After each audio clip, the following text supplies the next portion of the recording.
Pondé, então, marketing digital é uma condição hoje para alguém que quer fazer dinheiro, que quer fazer sucesso, que quer ser alguém?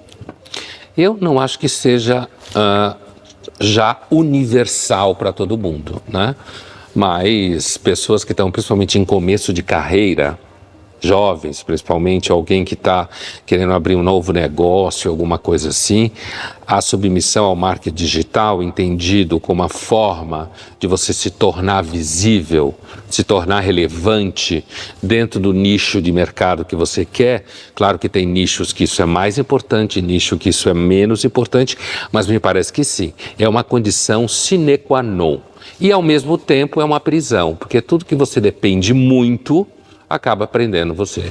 E o que pode funcionar como um marketing digital e o que pode funcionar como o contrário, ou seja, a antipropaganda para alguém que quer ser reconhecido ou que quer ser amado ou admirado, pelo menos? A gente sabe que essas coisas são meio, como falam os americanos, meio tricky, né? Elas são meio um pouco para cá, um pouco para lá, nem sempre é tão óbvio, porque aquela velha frase que se falava, falem mal, mas falem de mim, também pode ser uma forma de engajamento, como se fala. Então, alguém que está sendo muito xingado num determinado ambiente, isso pode acabar virando, digamos assim, um capital simbólico positivo em determinada coisa.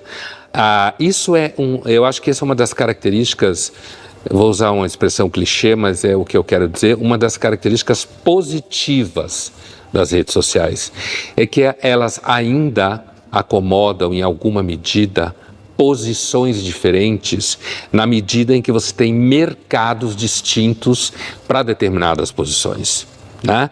Então, você às vezes desagrada um grupo, mas começa a agradar outro. O problema é que só existem dois grupos. Aí fica o polarizado.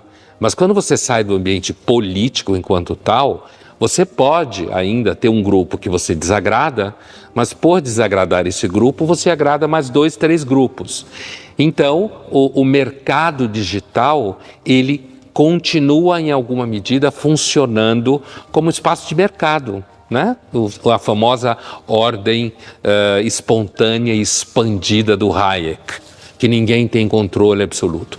É claro que quando você está falando de mídia digital, você tem grandes techs que controlam, isso é outra história. A gente pode falar depois. Mas nesse sentido que você perguntou, me parece que desagradar pode ser um nicho de mercado. Interessante, desagradar pode ser um nicho de mercado, mas é diferente de você ser cancelado, como a gente estava discutindo um pouco antes, né? E nesse sentido ainda, voltando à prática do cancelamento, você acha, Pondé, que isso também pode ser usado como ferramenta para tirar adversários da sua frente? Você falou agora da dinâmica do mercado. O cancelamento, em outras palavras, pode ser usado para você progredir na sua área e tirar adversários da sua frente? Com certeza, você pode tirar patrocinadores, né? Isso é um caso clássico. Se a gente pensar no famoso perfil Sleep Giants, né? Que é um perfil que combate discursos considerados à direita, radicais e não sei o quê, é tudo muito difícil nesse ambiente, né? Eu sou muito cético com relação à tentativa de você estabelecer claramente o que significa um discurso assim, um assado. Sou bastante cético em relação a isso. Mas acho que sim, Thaís. Quer dizer, se você, por exemplo, tem um profissional X e você começa a pressionar o veículo no qual ele trabalha para que ele perca aquele emprego, ameaçando retirar patrocínio. É claro que ele perdendo aquele emprego, pela ameaça de retirar patrocínio, o veículo poderá dar emprego para uma pessoa que está alinhada com quem o cancelou, para garantir o retorno do patrocínio. E nessa medida, as empresas, por estarem submetidas às redes sociais, se transformam em mecanismo de censura do pensamento público. Então, isso você está falando de um reflexo que pode ocorrer fora do universo digital, mas dentro do universo digital também tem uma briga de faca, né? Por exemplo, outro dia você estava falando sobre um youtuber. O youtuber cancelado dá espaço para outro youtuber não cancelado. Sem dúvida. Se você consegue cancelar um youtuber importante, aquele grupo que passou a odiá-lo, também a gente tem que levar em conta o que a gente falava um pouco antes, que esse ódio pode durar pouco tempo, né? Talvez o tédio que as pessoas vivem salvem elas delas mesmas, de ficarem odiando uma pessoa ou uma marca a vida inteira, né? O próprio Walter Benjamin achava que o tédio é uma experiência importante na vida, né? Mas assim, as redes sociais são uma escravidão. Todo mundo que trabalha com ela sabe. Você tem que alimentá-la o tempo inteiro, você tem que estar o tempo inteiro atendendo o desejo de uma porrada de gente que quer um monte de coisa, certo? Então, é uma escravidão. Mas, sendo você muito grande, se você cai em desgraça, por exemplo, num segmento, um outro pode entrar no seu lugar. E nessa medida, o cancelamento, tanto no nível de um youtuber grande, quanto no nível de um intelectual engajado em determinado tipo de debate, de trabalho, se ele é cancelado, ele abre espaço para outros. Então eu acho, Thaís, que no final das contas o cancelamento hoje é uma ferramenta de mercado. E você diz que as redes sociais são insaciáveis, mas elas também sofrem de tédio, elas se enjoam disso e se enjoam daquilo. Então talvez o próprio cancelamento esteja sujeito ao seu cancelamento. Quando eu falei do tédio como alguma coisa que permeia as redes sociais, que permeia a experiência humana, e eu citei o Walter Benjamin, aquele filósofo, é porque o Benjamin dizia que o tédio é uma espécie de matriz da abertura para experiências diversas. Ou seja, ele fazia um vínculo direto entre o tédio, no sentido de você ficar cansado do que você tem, começar a ficar procurando outras coisas, poderia servir de matriz para você descobrir coisas que você não sabia. É uma certa dimensão positiva do tédio, certo? Né? Então, assim, nesse sentido, eu entendo que a existência do tédio como possibilidade de cancelar o cancelamento é, digamos assim, a ponta do iceberg de uma certa positividade do tédio, certo? Então, eu cancelo, mas depois eu cancelo o que eu cancelei, e aí de repente eu começo a ver que aquilo que eu cancelei não é tão distante daquilo que eu penso. Dá para ter uma internet do bem? Acho que não, né? Assim, sem entrar muito no mérito do que seria o bem, né? Mas assim, normalmente o que uma pessoa como esse inventor está pensando, Lee, é uma discussão de elite. O próprio ambiente onde se dá o debate, você vê que é um debate de elite. Provavelmente ali eles não têm nem muita noção de que existe uma América Latina, por exemplo, né? Então, assim, eu tenho a impressão que esses grupos que começam a falar que a internet pode ser mais democrática, talvez eles imaginem que todo mundo fosse o seu próprio provedor, que todo mundo tivesse o seu Facebook. Quer dizer, me parece uma típica utopia. Inclusive porque, Thaís, se você pensar a intenção de você fazer uma crítica aos usos da internet dentro dela própria, normalmente ela vai se transformar em alguma forma de cancelamento de grupos. Porque na hora que a internet é uma coisa paquidérmica, são milhões de pessoas. O ethos e a mecânica das redes sociais é de enxame de abelha.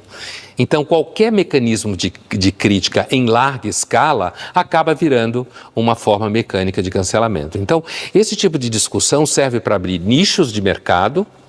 Então vamos abrir uma ferramenta aqui do bem, identificada com coisas boas, né?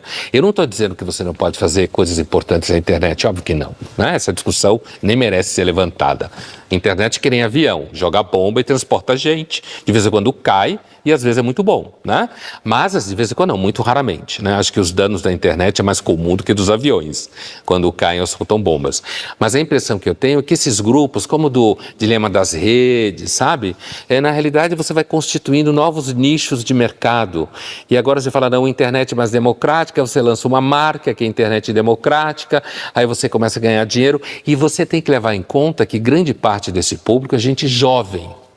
E gente jovem é a gente mais fácil de enganar, é o tipo de pessoa que está mais disposta a abraçar uma causa de forma intolerante e que menos conhece as coisas. Então é mais ou menos assim como o capitalismo ganha dinheiro falando mal do capitalismo, as empresas de tecnologia agora querem ganhar dinheiro falando mal das empresas de tecnologia, é isso? Total. Você pode criar uma certa ferramenta que o objetivo dela é abrir um mercado para aqueles que estão insatisfeitos com os autoritários, com as grandes techs, né? As big techs, as grandes empresas como Facebook, Twitter ou WhatsApp, ou seja lá o que você quiser.